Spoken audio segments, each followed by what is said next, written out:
Saan po yung daan ko? Alam mo ba yung Alphamart ng Cardona? Opo.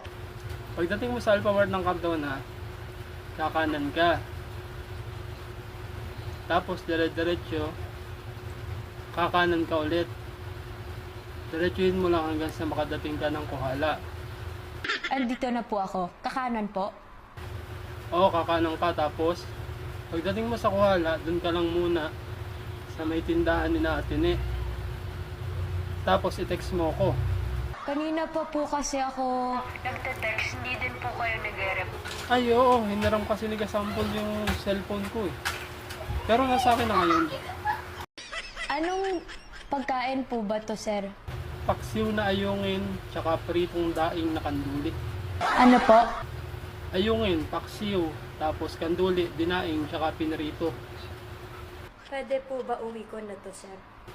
Oo naman. Pero sa isang kondisyon. Magiinom muna tayo kasama si Nick yan. Kayo na pong bahala, sir.